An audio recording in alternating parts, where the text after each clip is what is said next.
Hello. Thanks for tuning in. Let me get this situated a little bit better. Um, I hope you're having a great week. It's hard to believe here we are, May 7th already. Boom. Time just goes so quickly. Um, this weekend we'll celebrate Mother's Day and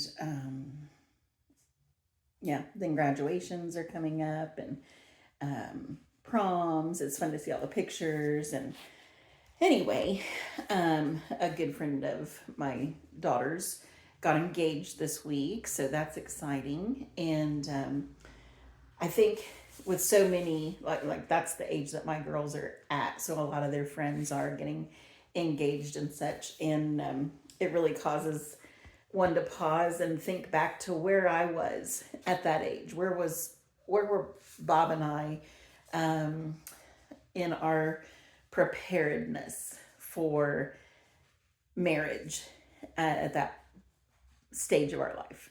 Um, we are human, and our parents were human, and so we had a lot to learn, and we learned a lot.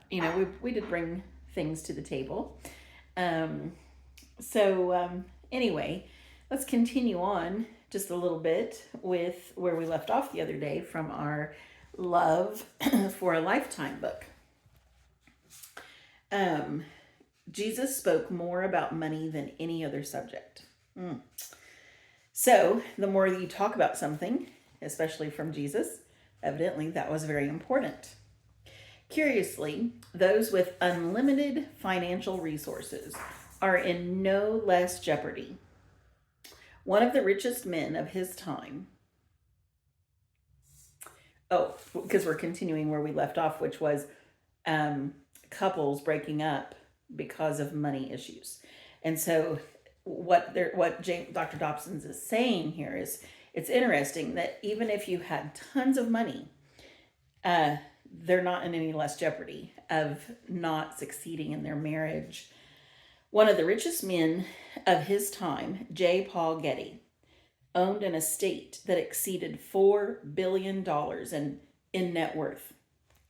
This is what he wrote in his autobiography, as quoted in the Los Angeles Times, January 9th, 1981. I've never been given to envy, save for the envy I feel toward those people who have the ability to make a marriage work and endure happily. It's an art I've never been able to master. My record?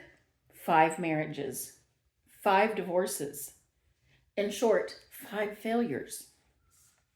The article continues, he termed the memories of his relationship with 5 sons painful.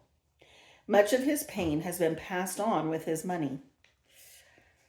His most treasured offspring, Timothy, a frail child born when Getty was 53, died in 1958 at the age of 12 of surgical complications after a sickly life spent mostly separated from his father, who was forever away on business. Other members of the Getty family also suffered from tragic circumstances.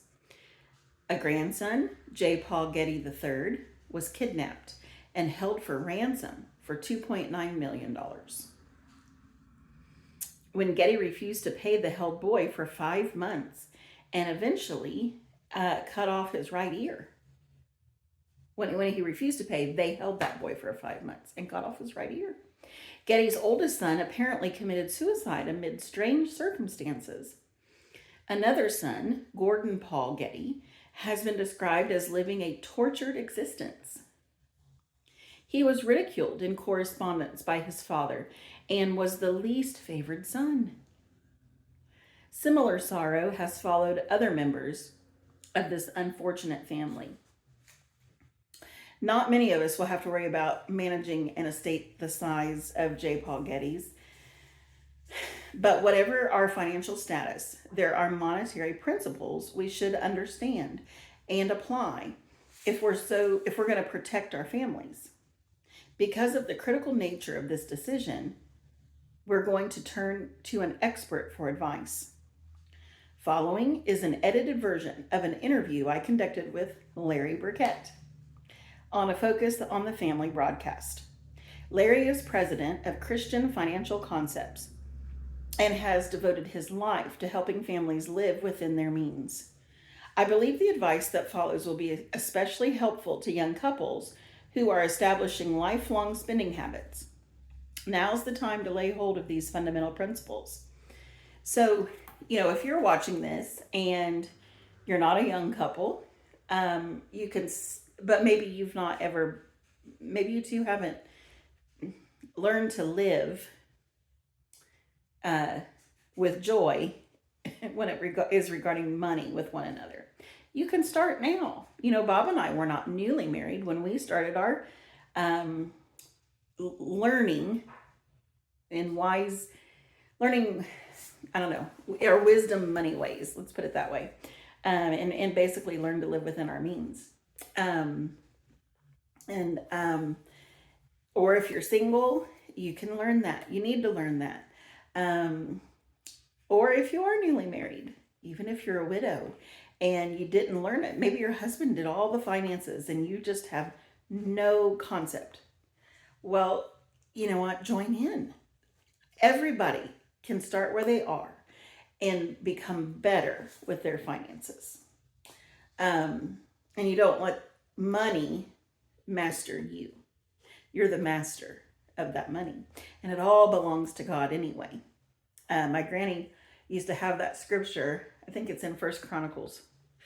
Should have looked it up. But she used to have that on her bathroom mirror. Everything in the heavens and earth is yours, O Lord. And that was one of the key scriptures we had to memorize when Bob and I took the Larry Burkett financial class. So anyway, all right, so this is between Dr. Dobson. He says, Larry, based on your experience as a financial counselor, what is the most important advice you can give a young married couple about managing their money? Burkett, without question, the first counsel I offer is the area of credit and its potential to destroy a family. As I often emphasized, credit is not the problem itself, but its misuse poses a serious threat to the well-being of the home. In this context, I often tell couples to label their credit cards danger, handle with care. So, yes.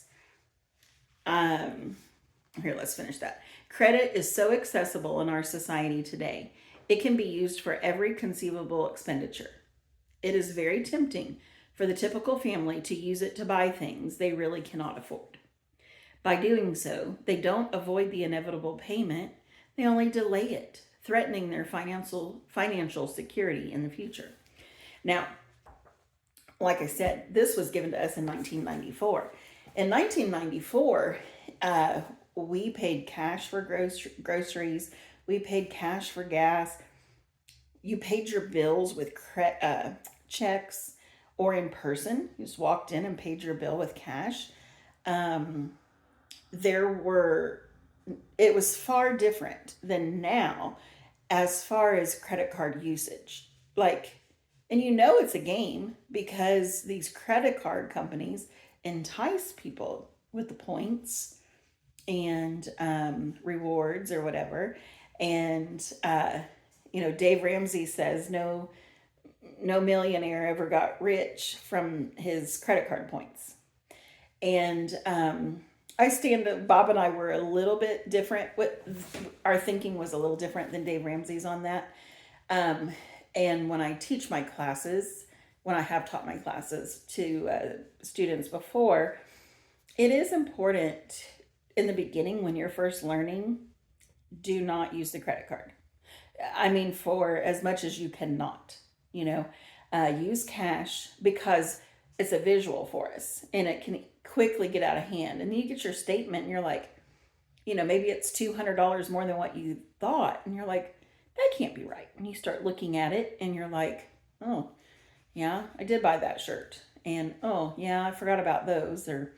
And so when we pay cash, we see when it's gone, it's gone. And it doesn't matter if it's a good deal or not a good deal. And yeah, stay within your means. So, and that could be for a long time, that could be forever for some people. Um, for us, we were okay with it. Once we understood how good it felt to not have debt, then we were just very diligent and always paid off that balance every single month. And then we used two different types, and I have shared on this podcast before, but Marriott rewards and Disney rewards were our two favorite. Another family member of mine, he has a Harley card because he liked to earn Harley chrome and um, clothing. So it's sort of like, I don't know, if you can manage it and you can be the master of the card, then it can be a fun tool. If it's a slippery slope for you, it is not worth it. It's not worth it. So, okay. Credit is so, oh, let's see, we did that one. Just so Dr. Dobson says, describe how that process takes place. How does a young couple manage to slide into serious credit problems? Larry Burkett says, many of the debt-ridden couples we counsel started down the road to financial ruin very early in their marriage. While the wedding bells were still ringing in their ears, they were arranging loans for cars, refrigerators, and dishwashers they really couldn't afford to own. About 2 years into the marriage, they were overwhelmed by their payments and decided to consolidate their debt into one loan. The maneuver helped them survive the moment, but it only forestalled the inevitable. They didn't change their spending habits and continued to use credit as a means for handling unexpected emergencies and for acquiring unnecessary items. It didn't take long before their monthly payments became too heavy again. Only this time, the outstanding debt was far greater. This led to feelings of hopelessness and guilt, which caused them to begin arguing and blaming each other for their troubles. When they were this far down the path, bankruptcy and divorce became their likely destination. Dr. Dobson asked, how common is that tragic scenario? Burkett, I'm afraid it happens much too frequently. Studies indicate that approximately 80% of couples seeking divorce state that the focus of their disagreements is money. How can they avoid running their finances and their marriage into the ground? Burkett says, money is either the best area of communication in a marriage or it is the worst. At the outset of their marriage, a couple must deal with questions such as, who's going to balance the checkbook? How often do we eat out? What kind of car will we buy? How will we pay for it? How will we use credit cards? So, that is a crucial topic. And when I think back to how we did it, I think early on, I did the paying of the bills. And then there was a period of time, Bob did the paying of the bills. And then we eventually started having once a month budget meetings.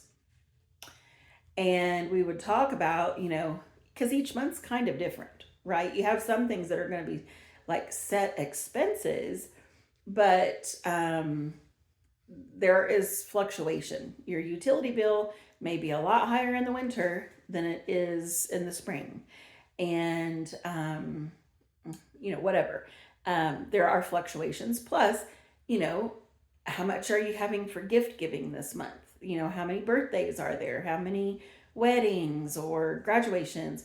When you have your categories all divided out, it makes it easier, and you just sort of see what you have and you see where it goes, and whatever you have left. And And we always made sure that we, as we were getting out of debt, we always made sure we had money for whatever dates, shopping. And so, depending on your particular budget, your income, that would uh, that would guide how much you have in each category. And what is your goal? If your goal is to get out of debt as fast as possible, well, then you do that. If you don't mind stretching that out a little longer, go that route. The idea is you're aware of how much money you have and how much money you have to spend. And we had some extended family members that didn't seem to really learn. Um, let's put it this way, they never really got to experience the freedom of not living trapped in the finances. And sometimes they would want Bob and I to bail them out. And it was you don't want to hurt them, but at the same time, scripturally, we're not to do that. And if we weren't in the position to just give the money, we shouldn't loan the money. It ruins relationships, it just ruins things. Anyway, that puts strain on us sometimes because we didn't want to tell family members no, yet we had to. We had to put our marriage a priority, and we couldn't take on the burden of their brokenness that they needed to heal and fix themselves. We couldn't accept that responsibility for us. And so, anyway, everybody's got different scenarios, right? Different stories within their family line. So I would say the last at least decade of our marriage, when we would do these budget meetings, in the early times when we were doing them together, sometimes we would argue, and what he thought was a priority, I didn't, or vice versa. But I encourage you to do as we did. Hang in there. Keep having them. Keep talking about them. Change the environment. Eventually, we looked forward to our coffee time on the porch, and we would go through everything. I usually write it out because I'm a visual person that way. And then Bob would actually execute the payments online. So, as it pertains to the widow's gift, make sure you're doing that. Make sure you both know how to execute the payments. I didn't know that. When he died, then I had a hard time. It wasn't overly difficult to learn, but it was just one more thing in the height of grief. So, as you're learning now, if you've jumped in and you're working together, you're discussing your finances together, you know as a couple what you have and what you're spending, what you need to have. Enjoy that journey. Do it together with coffee and make the most of it. So, all right. Well, I'm gonna end this there for today. We'll pick back up next time. I hope you have a great day. That's my gift for you today.